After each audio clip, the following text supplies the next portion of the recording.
Boa tarde, caros estudantes.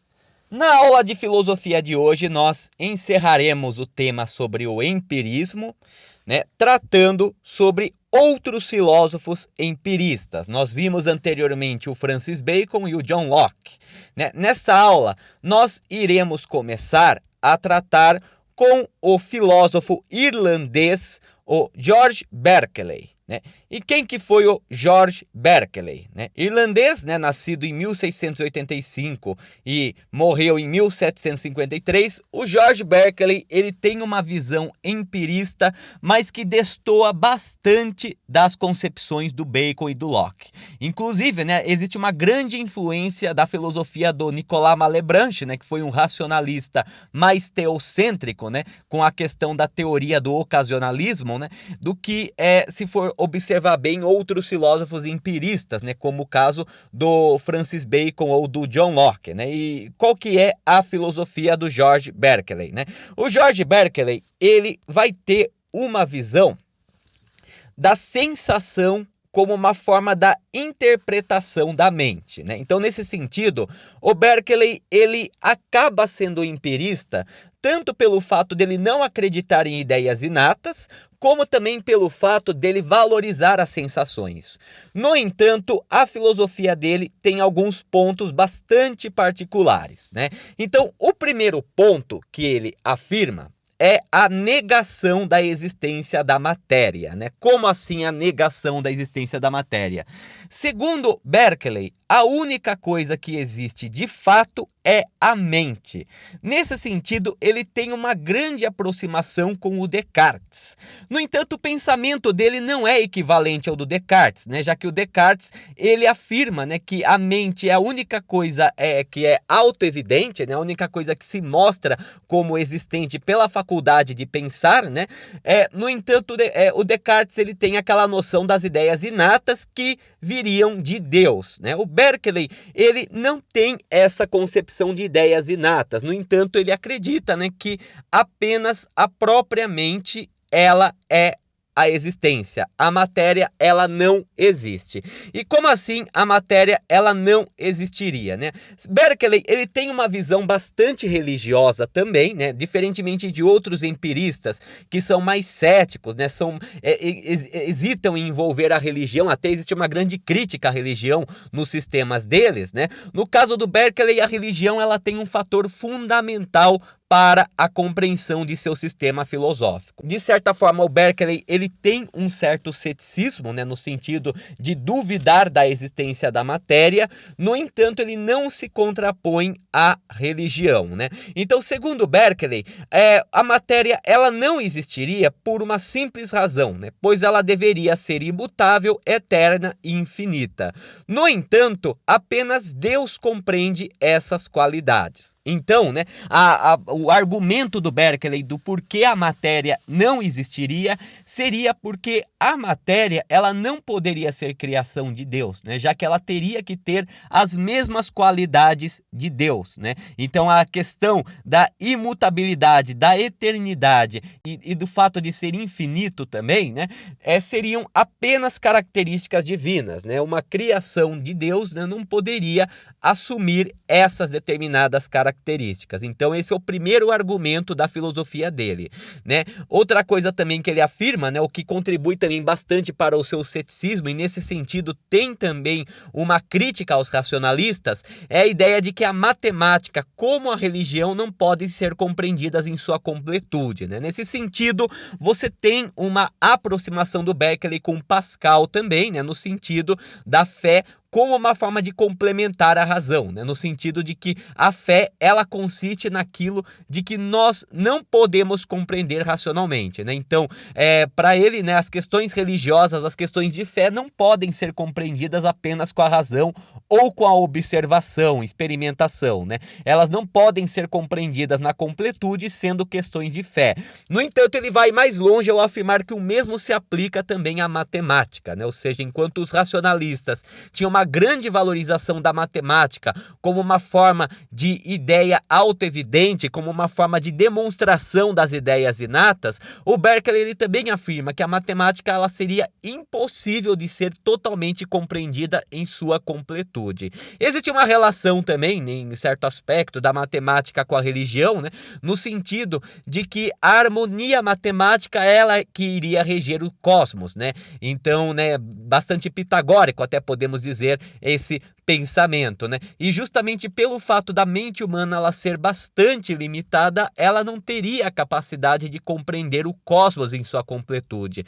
Como ela não seria capaz de compreender o cosmos em sua completude, né? Então não seria capaz também de compreender a matemática.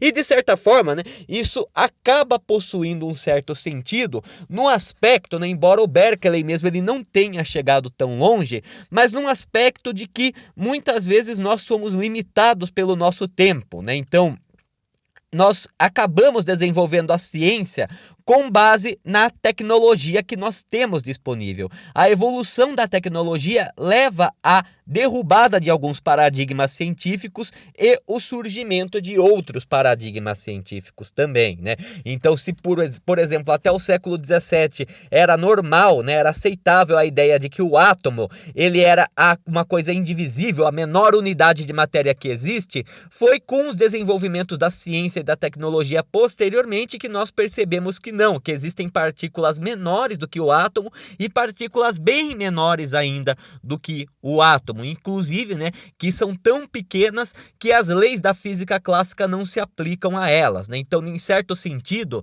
né, essa questão da matemática ela não poder ser compreendida em sua completude, já que o universo ele é a representação da harmonia matemática, diz respeito à própria limitação humana, né? Seria impraticável que o ser humano obtivesse um conhecimento absoluto, né? Obtivesse um conhecimento universal, pois o ser humano é limitado, né? Outro ponto também que ele trabalha, né, é a ideia de que os sentidos são sistemas de sinais que a natureza emite, que Deus nos envia, né? Então, nesse sentido, ele nega a existência da matéria, mas ele não nega os sentidos. Porque os sentidos seriam a única forma que o ser humano possui para lidar com a realidade externa, né? Então, né, nesse sentido, a visão de Berkeley, ela seria mais ou menos parecida como se a mente humana, o cérebro humano, fosse como um aparelho de rádio, né, que acaba recebendo e transmitindo sinais que Deus nos envia a partir da natureza, né? Então, a única coisa que o ser humano se dispõe nesse aspecto são as sensações, né, que são interpretadas pela mente, que seria a única coisa que existe, né? Então, né, para ele, a mente ela deve existir, pois é a mente que capta as sensações, né? Enquanto Descartes afirmava que é o penso logo existo, né? Ergo cogito sum, né? Penso logo existo. O Berkeley ele já pensa diferente, seria mais próximo de um sinto logo existo, né? Enquanto para o Descartes a prova da existência da mente seria a faculdade de pensar, mesmo que pensar errado, para Berkeley seriam as sensações, pois as sensações, elas são, na verdade, sinais que são interpretados pela mente humana, né? Nesse sentido também, o Berkeley ele busca refutar o ateísmo, né? Pois para o Berkeley, o ateísmo ele é equivalente ao materialismo. A descrença em Deus é a crença absoluta e total na matéria, né, que seria a existência, que seria a realidade. No entanto, se a matéria não existe, não tem como você ser ateu, né? Se a matéria de fato ela não existe, não pode ser ateísta, né? Você não pode justificar o ateísmo, pois o ateísmo ele crê numa visão materialista do mundo, numa visão de uma matéria autorregulada por processos físicos e químicos. Sem a matéria, o ateísmo ele perde o seu argumento, ele perde a sua validade, né? Então, né, nesse sentido, embora o Berkeley ele tenha uma teoria bem particular e acabe até mesmo algumas vezes se aproximando mais dos racionalistas do que os empiristas, ele acaba por ser um empirista no sentido de valorizar a sensação como um reflexo da mente humana, né? Não é a ideia inata do Descartes, né? É a sensação, né? Nós sabemos que a mente existe porque ela sente, porque ela assimila os sinais da natureza, ele assimila os sinais da natureza, dando a nós a impressão de que existe uma matéria,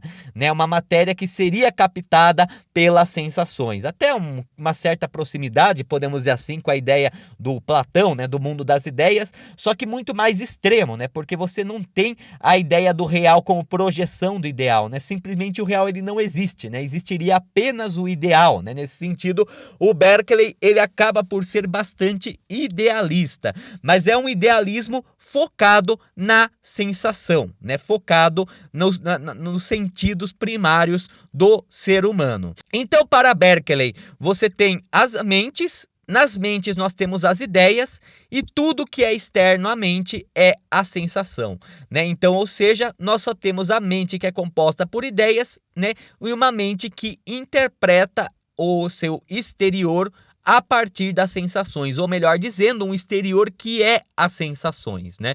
Então, nesse aspecto, né, os objetos eles só existem se forem percebidos pela mente, né? Isso daí é uma coisa bastante interessante, né? Até podemos dizer dessa forma, né, um certo relativismo existencial, né, que nós encontramos na filosofia do Berkeley, no sentido de que uma coisa só existe para a gente se ela for apreendida pelos sentidos, né? E de certa forma é bastante curioso, né?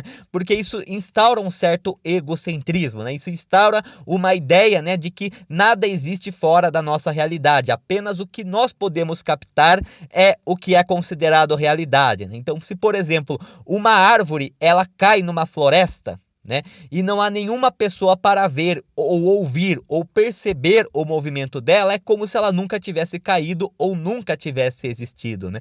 Então, nesse sentido, né, a única forma pela qual o ser humano ele pode interpretar a realidade, os objetos, né, é a partir da sensação, né? Então, nesse sentido, né, as coisas só existem quando nós sentimos, né? Não é as coisas só existem porque nós sentimos, mas quando nós sentimos, né? A realidade, os objetos, eles só são existentes, eles só são presentes se existe alguém para senti-los, se existe alguém para percebê-los, né? Então, nesse sentido, o empirismo do Berkeley, ele é bastante particular, ele envolve algumas questões do racionalismo, nós podemos perceber com clareza uma certa influência do Descartes e também do Malebranche na sua ideia, no entanto, ele tende ao empirismo no sentido de compreender a sensação, né, como a única coisa real, né, como a única coisa que está fora da mente, mas que ao mesmo tempo é interpretada pela mente.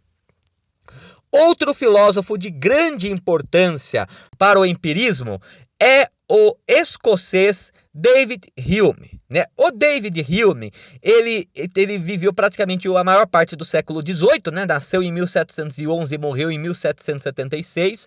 Nesse sentido, o Hume também ele tem uma forte influência sobre o iluminismo também, né?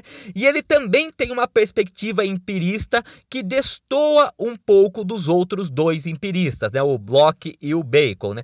E em que sentido que nós temos isso, né? O David Hume, ele tem um ceticismo que é bastante presente, né? Um ceticismo que acredita que apenas a experiência humana, nesse sentido, ela não seria uma evidência, não seria uma prova, né? Então, o que ele quer dizer com isso? Basicamente seria assim, né?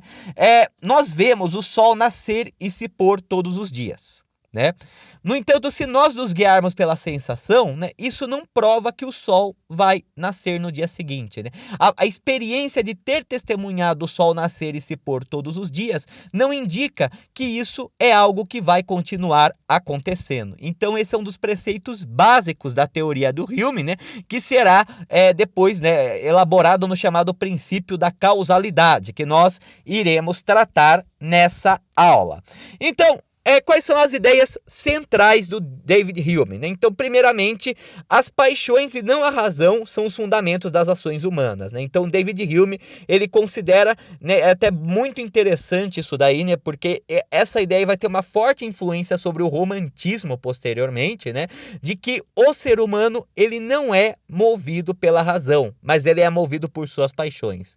Isso é bastante emblemático em muitos aspectos, pois nós estamos lidando com uma filosofia, né, ou duas filosofias, o racionalismo e o empirismo, que tentam buscar, né, a origem do conhecimento humano, né, os racionalistas a partir da razão, das ideias inatas, e os empiristas a partir da sensação. O Hume, ele já se contrapõe nesse sentido ao afirmar que não é a razão ou o conhecimento que sustenta a ação humana? São as paixões, né? E de certa forma existe um fundo de verdade nisso daí, né? Pois, como ele mesmo afirma, o agir humano é motivado por impulsos e sentimentos, né? O ser humano, ele não é um ser racional o tempo todo. Ele não é como Platão, Aristóteles ou mesmo Descartes, Bacon, né, afirmavam, né? Ele não é um ser que é guiado pela razão o tempo todo. Muito pelo contrário, né? O que mais move a ação humana, na verdade, são os impulsos, são os sentimentos. É a qualidade afetiva, a qualidade emocional,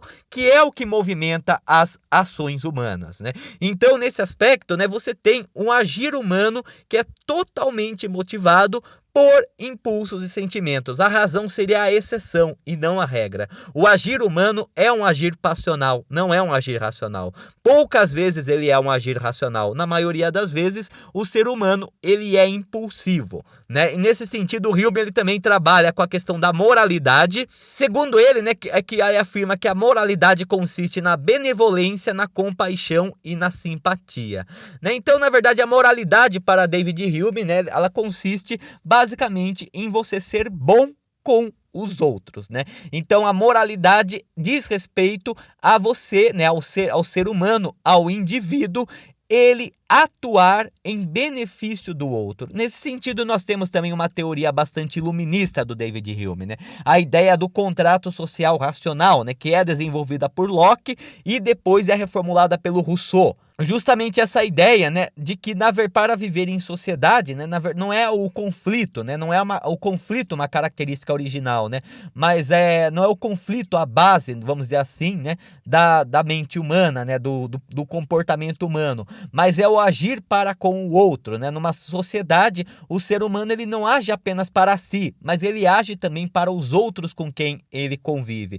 Nesse sentido, a benevolência, a compaixão e a simpatia, elas são integrantes da moral, pois permitem que o ser humano ele possa conviver numa sociedade de forma estável. Se o ser humano não tem essas qualidades, ele acaba se tornando uma ameaça à organização social, né? Então, inclusive, né, ele afirma que a virtude e o vício retratariam, na verdade, a presença, no caso da virtude, e a ausência, no caso dos vícios, de sentimentos de desaprovação e culpa, né? Então, basicamente, a empatia, né, se colocar no lugar do outro, é o que seria fundamental para a virtude, né? É pensar no outro, pensar no coletivo, não pensar apenas em si. Isso que seria algo elementar para a convivência social, para que o ser humano ele viva na sociedade, né? Então, se você tem muito sentimento de desaprovação e culpa, você é virtuoso, né? Se você se sente culpado por fazer mal a alguém, né? Ou tem então uma sensação de desaprovação, você é virtuoso. Se você carece desses sentimentos ou tem muito pouco, você é vicioso, né? Então, é esse sentido que o Hume ele trabalha com a noção de moralidade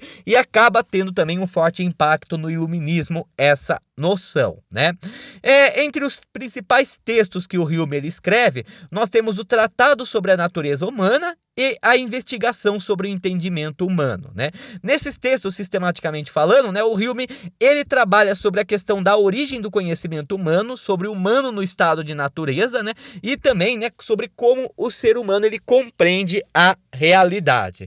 Então, né, entre algumas ideias que podem ser sistematizadas, o Hume ele acredita, né, sim, que a experiência é a fonte principal do conhecimento e que todas as ideias têm uma origem empírica. Então, nesse sentido, ele é um empirista, né? Ele nega também a questão das ideias inatas, enquanto Descartes, né, ele acredita nas ideias inatas, e o Hume, nesse sentido, ele afirma, né, que as ideias elas se associam por semelhança, né?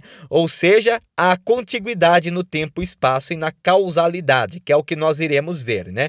Também outra característica do Hume, né, é que ele fala que a capacidade do entendimento humano limita-se ao âmbito do provável ou o não provável, né? E também, né, outra característica central, a perspectiva metafísica do David Hume, é que para ele, né, não há nenhum princípio que confira a unidade e conexão às percepções, né? Nós não temos impressões do pensante de uma realidade exterior ou de Deus, né? Então, nesse sentido, o Hume, ele acaba sendo bastante cético também, né? E o fundamento do conhecimento seria na impressão dos sentidos, né? Então, nesse aspecto, nós temos bastante sistematizado o principal pensamento do Hume, né? E percebemos que ele é de fato um empirista, na valorização da experiência humana como base do conhecimento. No entanto, existem algumas divergências do Hume com relação a outros empiristas. Entre elas, a primeira noção que nós temos é a noção dos átomos, né? O que seriam os átomos para o Hume? Seriam basicamente as percepções que se associam em forças que unem ou separam, né? Então, os átomos, na verdade, eles são percepções. Eles não seriam simplesmente unidades da matéria, né? Eles seriam a percepção da matéria, né? E de certa forma, né, nós podemos perceber, né, nesse sentido, né, o Hume, ele acaba se antecipando bastante em certo aspecto com essa ideia, né, de que se nós pegarmos a própria noção física, entre a órbita, entre o elétron e entre o núcleo de um átomo, existe um vazio, né? E, né, o que nós temos muitas vezes são as forças de atração e repulsão.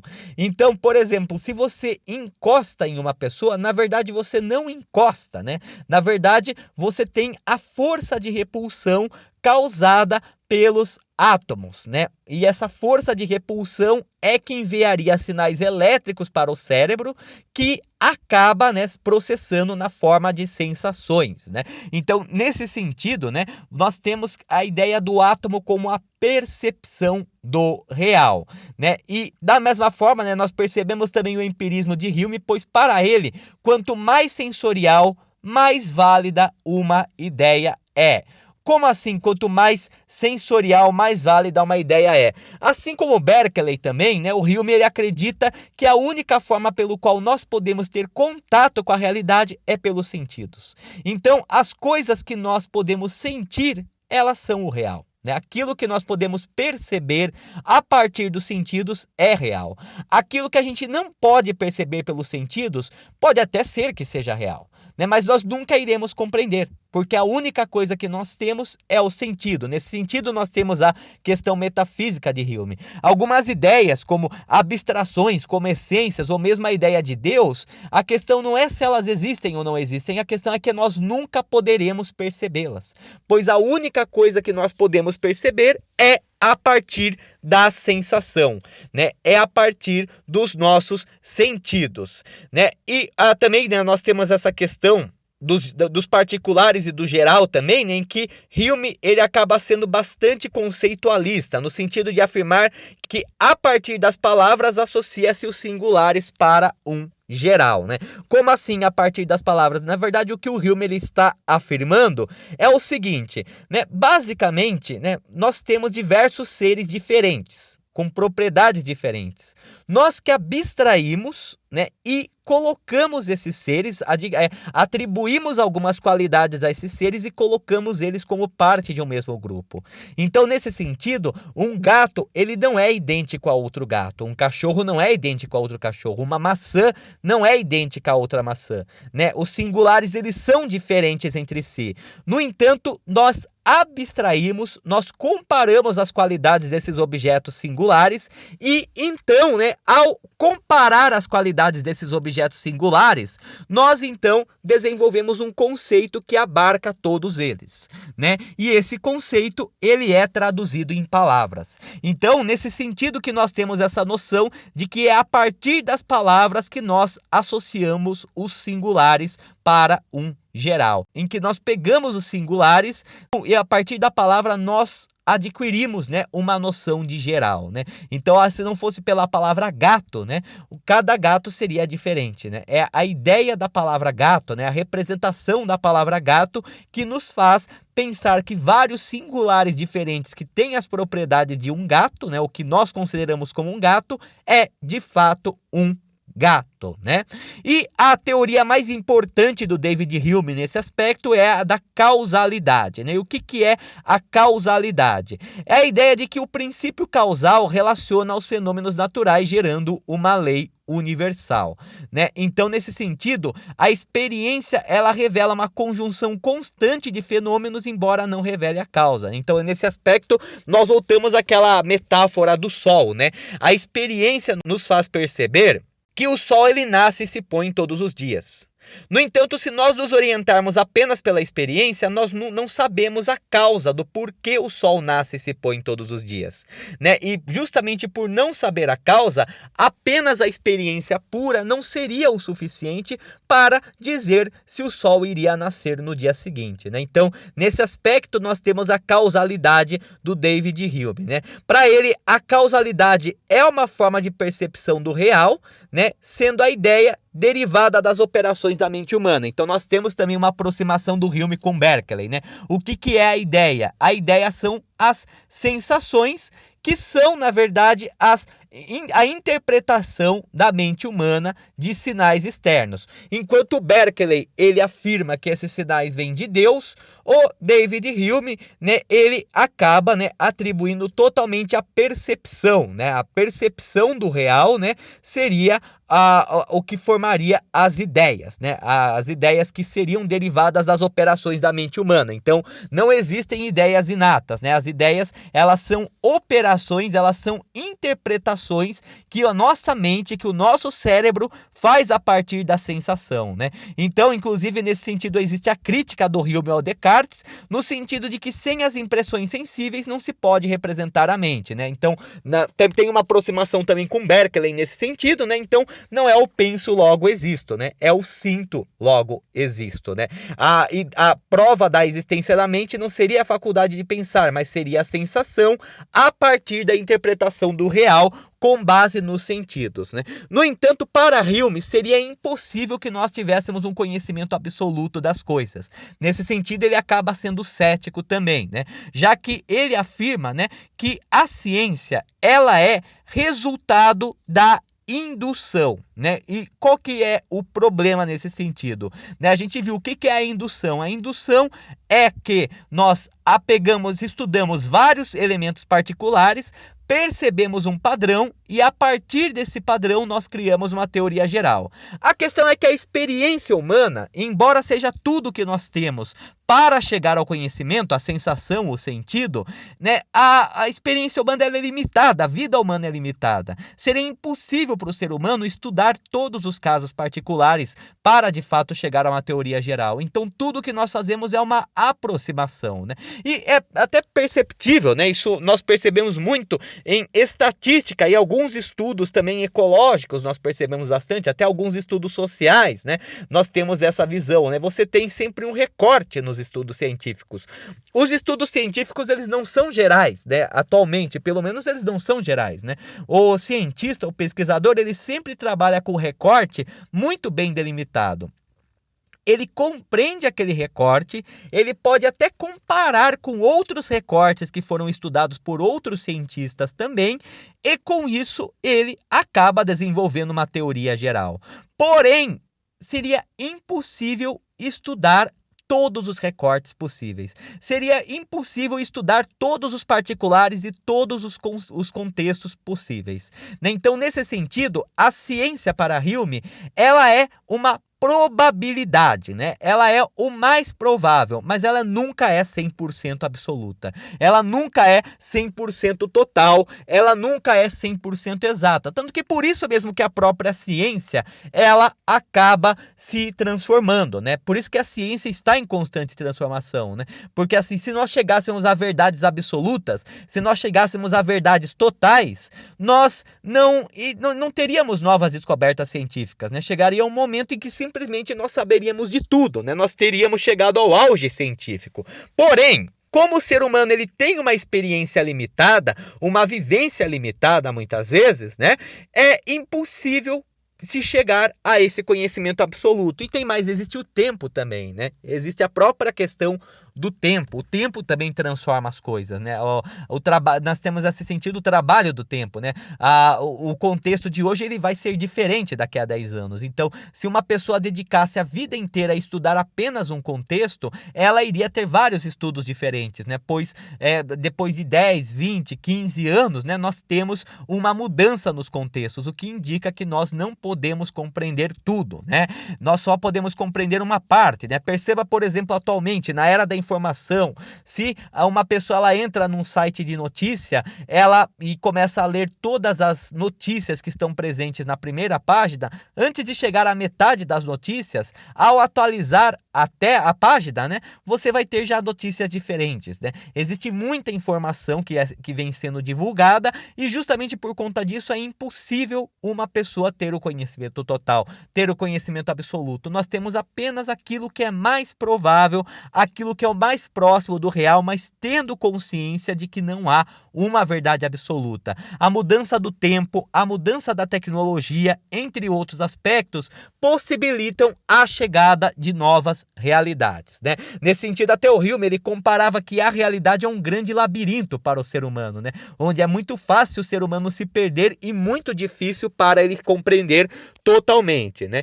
Nesse aspecto, nós teremos um grande crítico dos principais empiristas, principalmente o Locke, o Berkeley e o David Hume, que será um dos fundadores do iluminismo escocês, né, responsável pela chamada escola do senso comum, né, que é o filósofo escocês, o Thomas Reid, né? E quem que foi o Thomas Reid, né? O Thomas Reid, ele foi um filósofo, um dos fundadores do iluminismo escocês, né? E que basicamente, né, ele acabou escrevendo 2 textos muito importantes, né, que foi uma investigação acerca da mente humana e os princípios do senso comum, né? E os ensaios sobre o poder intelectual do ser humano, né? Então, esses 2 textos escritos pelo Thomas Reid, eles são fortemente dedicados a criticar os empiristas, né? A criticar tanto Locke quanto Berkeley e o Hume, né? Existe uma crítica frontal, muitas vezes, às ideias desses 3 autores por parte desse Thomas Reid, né? E o que o Reid ele afirma, na verdade? Ele afirma assim, né? Nas investigações acerca da mente humana, né, e dos princípios do senso comum, né, ele acaba afirmando, basicamente, né, que cada um dos 5 sentidos que nós possuímos, eles que nos levam ao conhecimento do mundo, né? Ou seja, nós conhecemos o mundo empregando os 5 sentidos, né? Então, ao usar os 5 sentidos, nós temos o entendimento sobre a realidade, né? Então, a partir da apreensão do mundo, a partir dos sentidos, nós temos a consideração, a memória, a imaginação, o conhecimento, o julgamento, né? A racionalidade também, né? Então, nós temos esses pontos que são principais na ideia do Reid, né? Mas parece bastante empirista de certa forma, né? Ele valoriza as sensações e acredita que os 5 sentidos são a base para o conhecimento. De certa forma, o Reid ele tem uma grande aproximação com o empirismo nesse aspecto. No entanto, né, ele vai ter uma grande crítica principalmente ao David Hume e ao George Berkeley. Segundo ele, né, a teoria de Hume no qual ele afirma que nunca poderemos saber em que consiste o mundo externo, pois o conhecimento é limitado às ideias da mente, né? E a do George Berkeley, que o mundo externo é apenas as ideias da mente que são percebidas pelas sensações, né? O Reid ele afirma que as fundações sobre as quais o nosso senso comum é constituído é o que justifica a crença de que existe um mundo externo, né? Nesse sentido, enquanto Hume e Berkeley, eles acabam questionando a existência do mundo externo, né? O Berkeley, né, ele afirma da negação da matéria e de que apenas a percepção, né, os sentidos seriam exteriores, né? E o Hume ele afirma que nós nunca teremos conhecimento suficiente para compreender o mundo externo, né? O Reid, ele acreditava, né, que não existe nada de misterioso no mundo externo. O mundo, ele simplesmente está à nossa vista para que nós façamos julgamentos claros sobre o que nós vemos, né? Então, basicamente, não existe questionamento. A realidade, ela existe, né? Ela não é uma coisa a ser questionada. O mundo está à nossa volta. E o fato de nós podermos percebê-lo pelos 5 sentidos não indica necessariamente que isso é apenas uma percepção da mente. Indica que existe existe um real, existe um material também, né? Nesse aspecto, o Wade, ele também tem uma influência no iluminismo, né? Pois ele acreditava que o poder do conhecimento pertence a todos os seres humanos, pois todos os seres humanos possuem os sentidos e com isso eles acabam desenvolvendo um senso comum, né? Então o progresso humano para Wade, ele consistiria basicamente na expansão da capacidade do maior número de pessoas de se tornar livres, né? De se tornar livres, inclusive para sentir, para perceber a realidade à sua volta, né? Nesse aspecto, né, a grande crítica do Wade ao Hume, né, será basicamente a ideia, será basicamente a rejeição da noção de que ideias são objetos diretos da mente, né, da consciência e da mente, né? Wade, ele já afirma que não, né, que na verdade isso tudo é proveniente de objetos, né? Você aprende os objetos pelos sentidos, né? E o fato de você aprender esses objetos pelos sentidos acabam indicando que eles existem. Não existem grandes discussões. Para Wade era uma perda de tempo ficar discutindo se o real existe ou se o real não existe, né? Basicamente, para ele, o real existe, ele está presente para nós contemplarmos e para nós desenvolvermos o nosso julgamento com base neles. Não há o que ser questionado, né? Então, nesse sentido, o Wade, ele rejeita muitas questões metafísicas, né? Ele valoriza bastante, ele se aproxima dos empiristas nessa valorização dos sentidos, mas ele acaba rejeitando muitas discussões metafísicas que ele considera simplesmente inócuas, né? Ele considera simplesmente irrelevantes, né? Não há o que tentar compreender o que é senso comum, né? O senso comum, ele é o senso comum, pois ele vem de um conhecimento compartilhado, né? Ele vem de um conhecimento que é comum a todos, né? Não há o que questionar o senso comum, né? Segundo o Wade. É claro que existe muita crítica a essa teoria do Wade também, né? Mas é um ponto interessante, né? Essa percepção, né, bastante materialista e bastante sensorial que o Wade possui, né? E que consiste sobretudo na crítica, principalmente na ideia da qualia do John Locke, na ideia de que apenas as sensações de que a mente e as sensações existem do Berkeley, e a ideia também de que nós não podemos compreender o mundo externo em sua completude do Hume, né? E por fim, né, nós trataremos sobre um outro filósofo que muitos, inclusive, não encaixariam ele como empirista, né? Já encaixariam ele como o iluminista ou mesmo de uma teoria própria, né? Que é o Jeremy Bentham. No entanto, nós podemos considerá-lo, de certa forma, um empirista na sua filosofia moral, né? Na sua filosofia moral, que é pautada principalmente na questão da dor, né? Da dor e da felicidade. Quem que foi o Jeremy Bentham? Jeremy Bentham foi um filósofo inglês, né, que teria nascido em 1748 e morreu em 1832, e no caso ele acaba sendo o fundador de um movimento próprio, que é o chamado utilitarismo, né, no que é bastante evidente na introdução dos princípios morais e da legislação, né? O Bentham, ele era jurista também, ele terá uma grande influência sobre o iluminismo, sobretudo na questão da busca pela felicidade, que é a base da filosofia do Bentham. Inclusive, ele terá uma grande influência no liberalismo no século XIX, né? Principalmente em James Mill e John Stuart Mill, como nós iremos ver posteriormente. Então, né,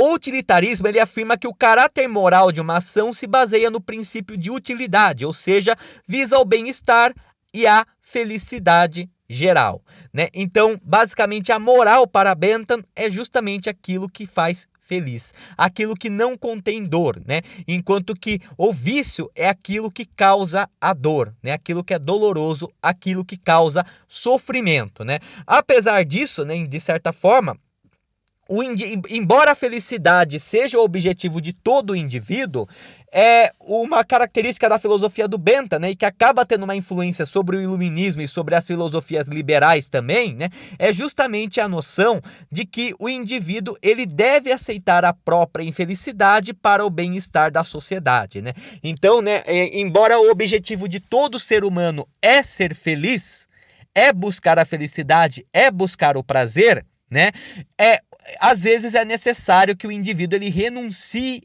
a parte de sua felicidade para que a convivência social seja possível, né? Ele também desenvolveu, né, uma tábua de valores. Nesse sentido, ele acaba também tendo um pé no empirismo, né, no qual ele calcula, né, uma avaliação da moralidade de agir, né, no sentido de o que causa mais felicidade e o que causa mais dor, né? Então, nesse sentido, a moralidade do Bentham, ela é bastante sensitiva, por isso que ele está incluído nessa aula de empirismo, né? Muitos talvez não considerassem o Bentham o empirismo, e realmente ele tem uma grande distância com o empirismo, né? Ele é basicamente utilitarista e tem um pé no iluminismo também. No entanto, né, nós temos o Bentham ele desenvolvendo uma moralidade com base no prazer e na dor, com base na felicidade e no sofrimento, né? Então as sensações, elas não são apenas a base do conhecimento humano, elas são a própria moralidade, elas que são responsáveis pelo agir moral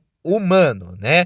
Então, né, ele acaba determinando vários nessa tábua de valores que ele desenvolve, ele acaba desenvolvendo vários critérios para avaliar o prazer ou a dor, que seria a intensidade, a duração, a certeza, a longevidade, a fecundidade, a pureza e a extensão, né?